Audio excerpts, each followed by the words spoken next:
The Chernobyl anomalous zone is a dangerous area, where stalkers need to arm themselves in order to survive. Therefore, the members of the various factions have access to a large selection of equipment and weapons, which I like to call the S.T.A.L.K.E.R arsenal. Hello stalkers, and welcome to the Anomalous Dugout. In this new episode of the series, we will take a look at the remaining weapons, which are sniper rifles, machine guns, and explosive launchers. Starting with sniper rifles, they are rare and expensive within the zone, and only seen in the hands of a few select factions. These long-range weapons are used by sentries and concealed shooters to either defend a position or assassinate priority targets. Picking up where we left off in the previous episode, we need to look at the last 9x39mm weapon in the games, the legendary Vintar BC, real-life counterpart VSS Vintorez. The VSS is a special sniper rifle of Soviet design, which has been in production at the Tula arms plant since 1987. Just like its brother, the S.T.A.L.K.E.R, the gun was specifically made for clandestine operations, and as such features a compact body and an integrated suppressor to greatly reduce the noise and muzzle flash. In addition, a PSO scope allows for precise shooting, and unlike most sniper rifles, the VSS can be shot in full auto, though the clip usually only contains 10 rounds. In the zone, the Vintar BC is quite rare, but forged itself a solid reputation by being the main weapon of famous characters such as Savior and S.T.A.L.K.E.R. It is utilized by some veteran loners and in small numbers by the monolith and military factions. In Call of Pripyat, the player can acquire a unique variant from Nimble called the Tide, which has been modified to increase accuracy and damage at the expense of the rate of fire. Overall, the Tide is one of the best stealth weapons available in the zone. The next two weapons utilize the 7.62x54mm caliber, which is the Soviet round used for sniper rifles. It was featured in the standard 7N1 model, as well as improved 7N14 and armor-piercing variants in Shadow of Chernobyl. SVD M2, real-life counterpart, SVD. This Soviet sniper rifle, developed for squad support and long-range shooting, has been in service since 1963 and seen action in countless conflicts. Akin to the AK and many other Soviet weapons, the simple design offers ease of use and great reliability. Despite the large numbers of units produced, the SVD is quite rare in the zone, only being used by marksmen of the Freedom and Monolith factions. Obviously, it is also available to the Ukrainian army, even though the soldiers are never seen equipped with it. Perhaps the weapon is too bulky and impractical for most situations that arise in the zone. Still, it remains deadly in the hands of a skilled shooter. A unique variant called the Lynx could be ordered from Nimble in Call of Pripyat. Lynx features improved damage and accuracy, making it one of the best sharpshooting weapons in the entire trilogy. SVU MK2, real-life counterpart, SVU.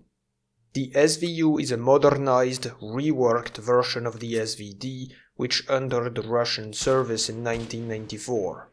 Thanks to its bullpup design, the gun is lighter and more compact, while retaining the qualities of its predecessor. Accuracy remains excellent at short to middle range, and the fire rate is surprisingly high for a sniper rifle.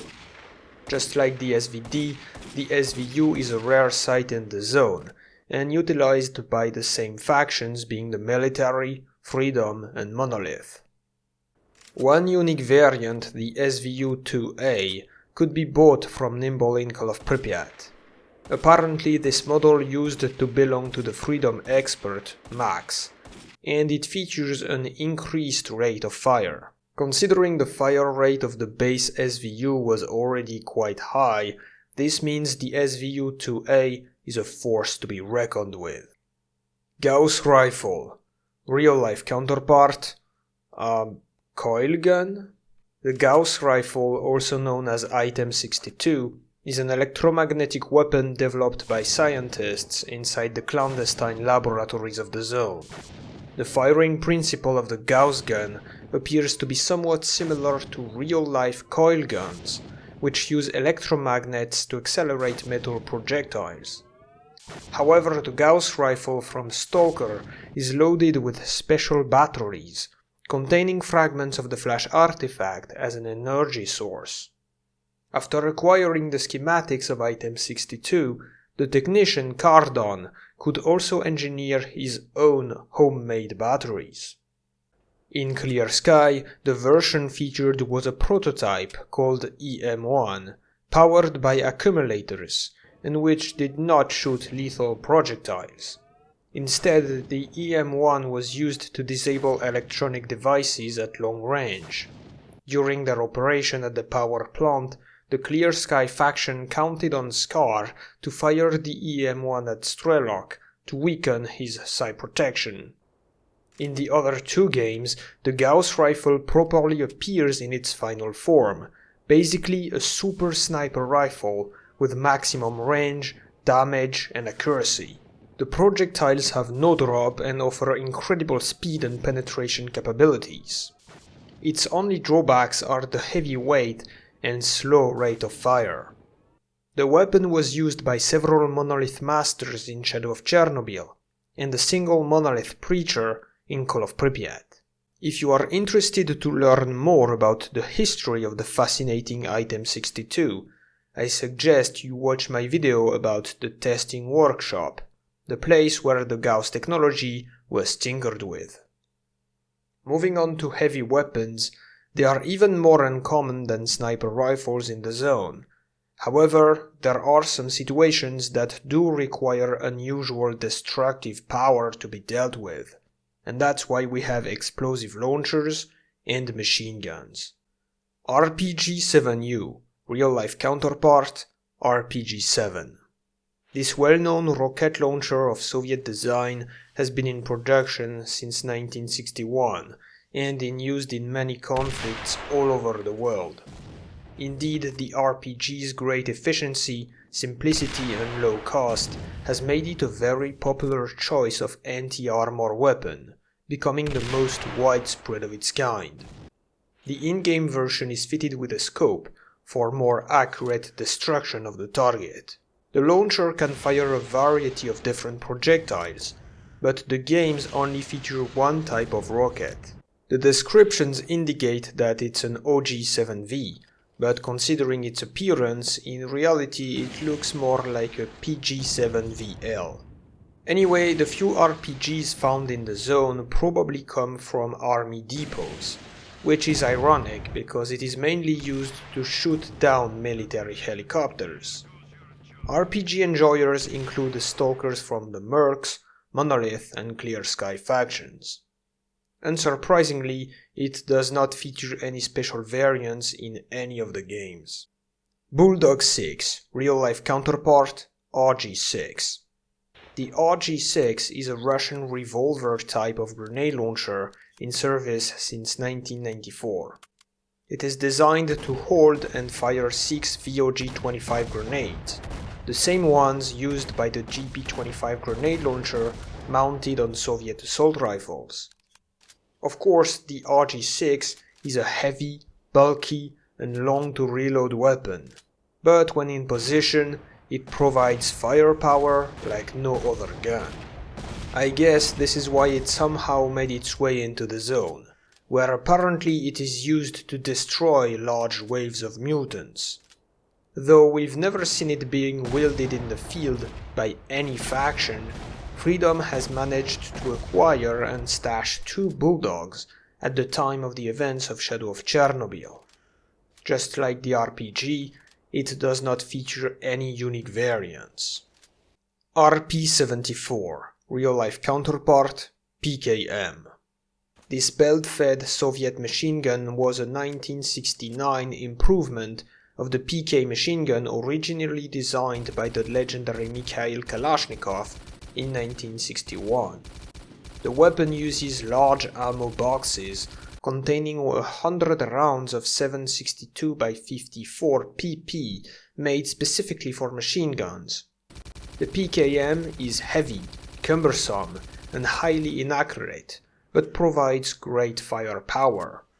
Thus, and despite being uncommon, it has found some admirers in the zone, being used by duty experts to clear out mutant nests, and by the military and Monolith to fortify their outposts. Indeed, the RP-74 is sometimes also featured in a stationary position, offering better stability to the gunner. In its portable version, it is popular to be used in combination with an exoskeleton. Surprisingly, this weapon features two unique variants. The first is the tank machine gun in clear sky. As the name implies, this RP-74 used to be mounted on a tank, and as such, it is able to be loaded with 2,000 rounds at once. Even though that doesn't make much sense, this is quite a powerful upgrade to the weapon. The second is Zulu's RP-74 in Call of Pripyat, which was modified to feature a 150 rounds magazine and increased durability at the cost of a heavier weight. Truly a wonderful gun for anyone who likes to shower their enemies with bullets. So, I guess we covered all the weapons. But the series is not quite done, as we will need to take a look at upgrades next. Thanks for watching, and good shooting, Stalker.